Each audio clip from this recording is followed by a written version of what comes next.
So continuing Yeah. with joy, right? We all want to attain joy, deeper joy. And the Kavod Shabbos Kodesh, feel Shabbos, L'chun Neranana. It's Wednesday, Chevra. It's Wednesday. We're about to feel Shabbos, Thursday, Friday. Our hearts, our minds, our thoughts are all about Shabbos. So Tefillah B'Shem Kol Yisrael, for the people that specifically me, Pesach Reuven Ben Yosef Asar Bracha Bas Yehudis Miriam Doyle Bas Chanu Chaved Yonah Bas Basia Nor Bas Areli Mamish every neshama in Am Yisrael that are struggling, Samson, struggling physically, mentally, spiritually. So Shabbos Kodesh, Hashem, my God and God of my fathers, God of love and favor, help me celebrate Shabbos with tremendous joy and delight, with awe and love. Let me take an active part in preparing for Shabbos and do so eagerly and energetically. I'm going to say that again because it's mamish gevalt. Let me take an active part in preparing for Shabbos and do so eagerly and energetically. Kavod Shabbos Kodesh, mamish. The Zoom right now is the Kavod Shabbos Kodesh. The Kavod Shabbos, guys. We're getting ready. We're doing our part. We're trying to do our part. Help me always keep up to date with my study of the weekly Torah reading. Let me read the portion of the week each Friday, twice in the Hebrew and once in the Aramaic Targum, with full concentration and holiness and purity. Help me gain perfect mastery of the holy language through the language of the Targum. Let me draw myself the holiness of Shabbos by washing in hot water and immersing in the mikvah on Shabbos Eve. Bezrat Hashem, Chevra, we should all be able to do more and more Shabbos preparations, which will enhance our Shabbos experience and will give more life to the following Shabbos. And what's amazing about Shabbos is that this upcoming Shabbos, is the first Shabbos that we will ever experience in our life. Mamish, like the newest Shabbos, so new, Mamish the first. And what's so great about Shabbos is that each Shabbos gives strength for us for the entire week to really make that following Shabbos the most special Shabbos in the world. So really give us all the bracha that we should have the most special Shabbos in the world, in so many ways. So we're continuing brachas on food. Halacha b'shem kol Yisrael, the Shem Shemayim, the Kavod Shabbos Kodesh, fruits and vegetables. If you have two different fruits in front of you, both of which are ha'etz, which one should you say the bracha on and eat first? The first determining factor, as we have just seen, is chavivos. In other words, the fruit you generally enjoy more is the one you should say the bracha on. Therefore, two people sitting next to each other, both with the same types of fruits in front of them, can end up saying the bracha on different fruits. How interesting, Chavra. How interesting. The second determinant, assuming that you enjoy both fruits, especially in the Shivas Aminim, is either of the fruits in one of the 7 species with which Eretz Yisrael was blessed. It is the one over which you should say the ha'etz. What if both fruits, though, are among the Shivat Aminim? The Torah lists the Shivas Aminim as follows. Eretz Chita v'shor rabbi gefen ta'ana, rimon, eretz zayit, shemen, v'dvash. The Gemara says that whichever species follows the word eretz most closely in the pasuk comes first. If it's a tie, you go with the first set of eretz. Eretz.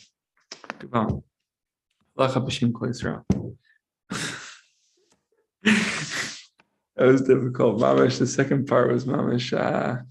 You gotta do some chazara on. Chazara. Joy. Happy font. However, the significance of just showing someone a smile and acting happy could have the deepest effect on not just ourselves, but other people as well, and mamish the world around us. Rabbi Nachman says in Sichot around 74, even if you are upset and unhappy, you can at least put on a happy font.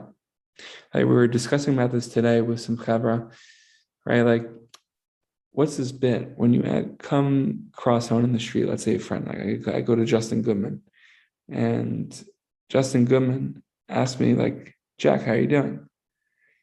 I could be having the worst day in the world. I could be so broken, but I say, Baruch Hashem, I'm doing great. I'm doing amazing. Now, one person could say, well, that's fake.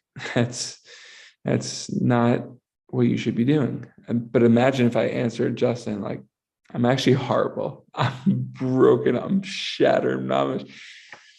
So there's two ways of going at it. There's not one correct answer, but according to Rabbi Nachman, it seems like, right, saying Baruch Hashem, saying I'm actually good, can help alleviate the brokenness, can help alleviate, right, what's hurting, what's painful inside. And even so, if you act happy, you will eventually attain true happiness and joy, right? But we know at first you may not feel genuinely happy.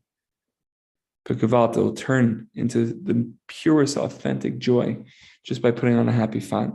So maybe saying Baruch Hashem to someone in the street, it may be a closer friend, right? There's a different way of approaching it. But someone in the street, all they want to hear is Baruch Hashem, right? And maybe that's what they need in their life. Maybe they need someone who's mamish like, still Hanukkah. Still Hanukkah. It really is. It really, really is. But the Kisser Chavra, not Bekitzer, because there's so much, but there's so much depth within these words. Acting happy, even when you shouldn't be genuinely happy, can be a really good thing and could help us, mamash, so much, so much to attain true happiness, but also for the people around us, because that's what they need. They need that medicine. Questions, comments, please feel free. Just to add, when you tell somebody, even like, let's say when you're broken, when you say like, oh, like Baruch Hashem, I'm doing great, it could also alleviate the bad day that the person that asked is having, right? Which you may not know about, right? That could also really give the other person chizuk and like maybe light up his day without you knowing. 1,000%. 1,000%. And that's like the significance, like while learning all this Torah from Rabbeinu, but also in general, it's like sometimes, at least for myself, I don't know if you guys can relate, but like I sort of just like focus like how it applies to me without thinking about like without thinking about the people next to me. Right. So imagine if like we learned this Torah, like what we're doing right now, like with the happy fun, as it pertains to ourselves, but also the people around us and what that would do for that other person. Right? I think it's like very important to maybe learn these Torahs from another perspective as well. Like that person in the street or our friends, like what will they want from us, so to speak. That's beautiful, Justin. Anyone else? Samson, Farkane, Meshicha. Farkane, Meshicha, bring the Mashiach, please. So I'll just say that this reminds me of Amuna.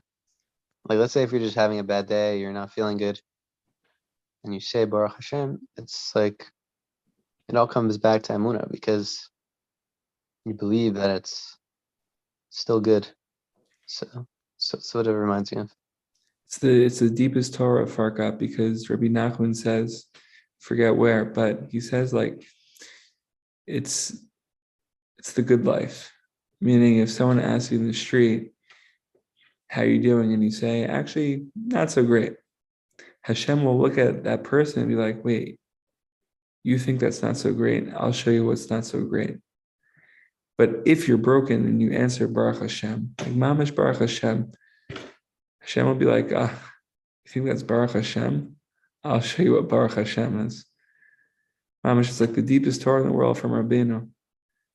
Mamash, the deepest Torah. It's faith. It's beautiful, Farka. Anyone else have anything to share?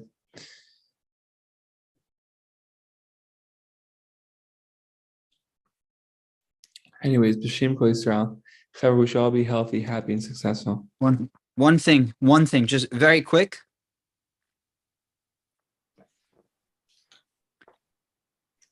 I love all of you, and my roommate is now dancing because I love all of you. I'm not going to turn the camera on. He's not, whatever. Gewalt. right, Gishmak, he's dancing his way into the hands of Mashiach. Mamash. One more thing that we mentioned here today. I said it's still Hanukkah. Everybody knows. Everybody knows. First of all, it's always Hanukkah. How do I know it's always Hanukkah? First of all, I didn't say Havdalah on Hanukkah. Second of all, I didn't say Havdalah on Purim. It's still both of those holidays Givaldic. And also, I tweeted out this week that I asked a question to someone that posted something, and I said, like, do you think that was there Hanukkah? There was Hanukkah before there was Hanukkah? There was Purim before there was Purim. And everybody knows that the Holy Rebbe of Karliner, the honor of Karliner's son, of Shlomo, I think, Shlomo of Karliner, would have his menorah held out, would keep his menorah out until the later days of the month of Tevet, which is the month we find ourselves in now.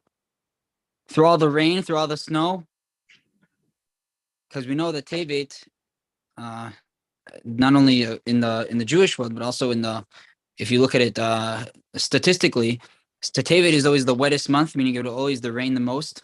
It has statistically it has always rained the most. It is also always the coldest month. So during the coldest month of the year, according to the Jewish calendar, is Tevet, and it's also the wettest month. So the rain and the pour, we still have our menorahs out. Mine's hanging on the balcony.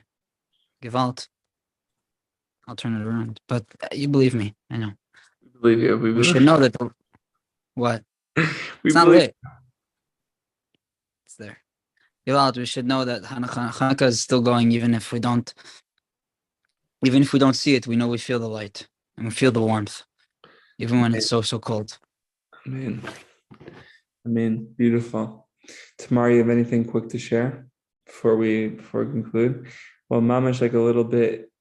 Some people say a little bit is also good, right? The fact that you just came on like during the last minutes, but I would say a little bit is also amazing. It's Mamash the highest. A little bit is so good, so amazing, so deep. So, Chavra, everyone should be healthy, happy, and successful. Whether you're in America, Mamash still guarding. Whether you're in Wagyu, stealing Torah in the deepest way possible. We all know Farkane. Justin Goodman has the voice of the Beis HaMikdash. I'm telling you. Like, you know how like Rav Shlomo would bring down Nigunim from the Beis HaMikdash? Like, I just think we have a voice in Am Yisrael that's came from the Beis HaMikdash, and of Samson, of course. Like, Samson's just living. He's mamish living like life, living. Never think that one silly thing you can do won't affect the world. That's where we need to end it. That's where we need to conclude. We should all have a beautiful night. Be well.